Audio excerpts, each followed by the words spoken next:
પુત્ર પ્રત્યેનો અપાર પ્રેમ, પવિત્રતા હોય, શુદ્ધતા હોય, સુંદર કપડા પહેર્યા હોય, પણ ભગવાનની સેવામાં પ્રેમ જ ન હોય તો શું કરે? ઘણા તો જોઈએ સેવા એ ભગવાનના નામે મારતા હોય એ રીતના સેવા કરે, ફૂલ પછાડે ભગવાનની જોર જોરથી નાખે.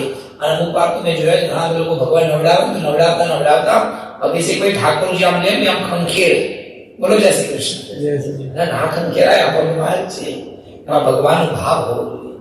ઘણા તો પૂજા કરવા કે માતાજી મૂર્તિનું સ્નાન કરાવે, પછી માતાજી મૂર્તિ ઊંચી કરે, બીજા લોટાથી પાણી ચડાવે, મૂર્તિ ઊંધી કરે અને ઊંધેથી પણ પાણી ચડાવે. એવું ન કરે.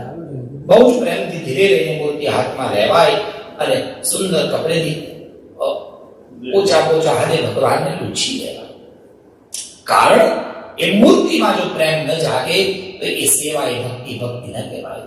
ત્રીજું લક્ષણ પવિત્રતા, સમર્પણ ભાવ સાથે સાથે એક લક્ષણ બતાવ્યું, પુત્ર સ્નેહમ સ્તુતતુજેતમ જાતકંપમ ચ સુપ્રુહ. માં યશોદા પોતાની હાથે માખણ વલોવે છે. ધ્યાન આપવું, ઠાકોરજીની સેવા કરવી હોય તો જાતે જ કરવી. બોલો જય શ્રી કૃષ્ણ. કોઈની જોડે ઠાકોરજીની સેવા ન કરાવે, આપણાથી થાય તો જ કરાય.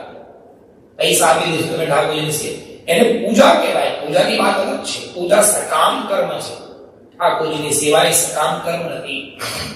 ઠાકોરજીની સેવા એ નિષ્કામ કર્મ છે. ઠાકોરજી પાસે કશું જ માંગવાનું ન હોય, એની પાસે કોઈ મગાય નહીં, આપણે નિવેદન કરવાનું. એટલા માટે બને તો ઠાકોરજીની સેવા જાતે જ કરવી. યશોદા જાતે પોતાની જાતે માખણ વલોવે. બાકી જો યશોદા ચાહે તો કેટલી બધી ગોપીઓને કામમાં રાખી શકે, પણ ના, યશોદા પોતાના હાથે બનાવેલું માખણ જ ભગવાનને અર્પણ કરે છે. એટલે આ બધા આવા લક્ષણો બતાવ્યા. પુત્ર સ્નેહમ સ્તુતતુજૈવમ જાતકંપમ ચ સુપ્રુહ રજ્વા કર્ષશ્રમ ભુજચરો કંકણે કુંડલે ચ. માથા ઉપર યશોદા ધીરા પશના પરસેવાની બુંદ દેખાય છે. પરસેવાની બુંદ એ પરિશ્રમનું પ્રતીક છે. ભગવાનની સેવામાં પરિશ્રમ જરૂર કરવો.